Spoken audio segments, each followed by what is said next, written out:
Yes, again, alright mga minamahal, Alicia nyo, nagbabalik muli para sa ating panibagong video. So, alam ninyo, abay, sobrang sarap naman ng pasok, yes, ng ating 2026. Abay, dahil, diba, itong si Representative Antonio Tino ng ACT Teacher Party List, abay, may balak, oo.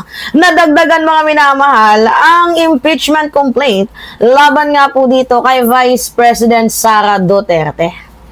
So sabi dito, we will decide to file another impeachment complaint at the proper time.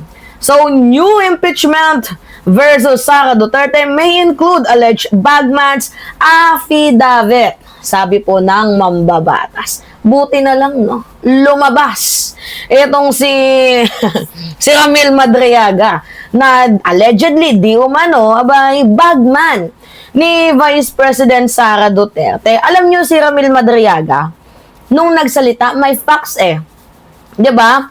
Hindi katulad ng 'di ba, ng ano ni Marcoleta si Gutesa na mas alam pa ni Marcoleta yung nilalaman ng affidavit ni Gutesa kaysa mismo sa kay Gutesa, 'di ba? Na nagsasabi na yan daw yung nangyari, 'di ba? Samantalang itong si Ramil Madriaga talagang isinulat sa napakahabang oras, panahon, 'di ba? Talagang hindi lang literal na pinagtagpi-tagpi, one by one, oo. Bawat senaryo, simula nung kay Digong hanggang sa naging trabahante na siya ni Vice President Sara Duterte. At meron naman mga supporting details. 'Di ba? May pinakitang mga photos, naglalabasan na din yung mga videos, 'di ba? Mga minamahal. At inamin din, 'di ba ni Ramil Madriaga na binibisita talaga siya ni VP Sara Duterte. Pero ang pangit lang dito kay VP, imbis na aminin, abay, si Denial Queen. Hindi daw si Ramil Madriaga ang kanyang binibisita, kundi itong si Arnie Teves, mga minamahal. So, anyway, kung ngayon, 'di ba, abay may mga kongresista na posibleng magdagdag sa article of impeachment complaint ni Vice President Sara Duterte, abay good news 'yan, 'di ba? Kasi ibig sabihin, 'di ba? Nakikita naman ninyo na itong si Sara Duterte talaga napaka-abuso sa kanyang kapangyarihan. Sobra-sobra na po ang kanyang ginagawang paglabag sa batas at yung di umano yung pagnanakaw niya sa kaban ng bayan. O baka may magtanong, sino ba si Ramil Madriaga? Si Ramil Madriaga yung lumabas na tao na umamin na allegedly siya daw po ay bagman ni Vice President Sara Duterte. Actually, yung pahayag niya may bigat eh. Yung pahayag niya may dating, 'di ba? Hindi lang po mga minamahal random commentator itong si Ramil Madriaga. Siya po ay nagsumite ng affidavit. Mga dokumentong pahayag na idinaan niya sa legal proceeding para nga po malaman ng taong bayan na ganito ang ginagawa ni Vice President Sara Duterte. So, bakit hindi natin i-include yung panibagong impeachment complaint, di ba? Kung meron namang credible at mga supporting documents, 'di ba? Mga minamahal. So, may mga mambabatas na nagsabi na best nang gawin ng impeachment.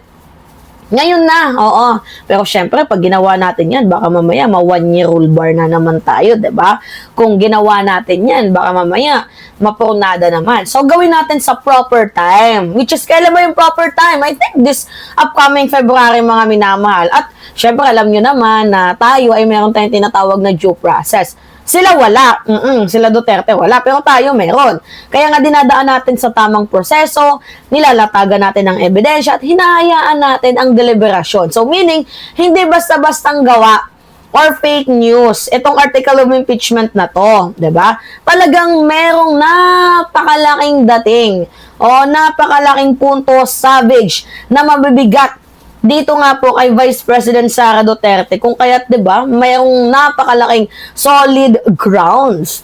At itong article of impeachment na to mas posibleng makaapekto sa kanyang political landscape or else baka hindi na siya makatakbo bilang presidente ng bansang Pilipinas kapag siya ay na-impeach bilang vice-presidente. So, ngayon, ano ba yung mga, syempre iisipin natin, ano ba may mga posibleng resulta? E di mas lalong hihina, 'di ba? Ang kanyang political standing.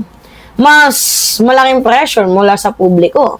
at mas matinding demand for transparency. Kaya nga pansinin nyo, ang message ni Sara Duterte, wala kayong makikitang transparency, wala kayong makikitang honesty or accountability. Puro lang, unity daw, pero hindi niya naman ginagawa. Kumbaga, nililihis niya ang issue. Sa totoong issue, by the way, this upcoming February na yan, mga minamahal. So, kagaya nga ng sinasabi ko sa inyo, lahat may hangganan, 'di ba? So, kapag pera ng bayan, dapat walang exempted dyan. Hindi porket mataas ang posisyon, hindi porket meron kang pangalan na dinadala, ba hindi ka na pwedeng questionin. 'Di ba? Kung may aligasyon, dapat harapin. Kung may accusation, abay, dapat mo yang linawin sa mamamayang Pilipino. Kung inosente ka, then prove it. Kung may mali, panagutan mo. 'Di ba? So, ganun lang kasimple. Hindi yung pinoprotektahan mo, yung interest mo. 'Di ba? Kaysa yung interest ng taong bayan. So, hindi tayo, hindi tayo judgeries. Hindi pa to yung final judgment.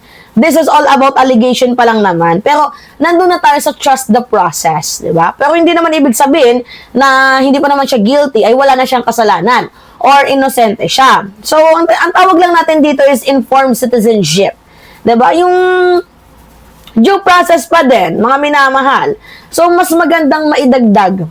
'Di ba? Itong panibagong claims laban dito kay Vice President Sara Duterte, kung 7 yung article of impeachment, mukhang magiging 8, no? Mga minamahal, magiging 8 na. Tapos, mas mabigat pa. 'Di ba? So, meaning, mas malakas yung ground, sabay, baka this time, hindi na pwedeng i-atras yan or katigan ng Supreme Court. Alam niyo, ito yung nakakainis eh.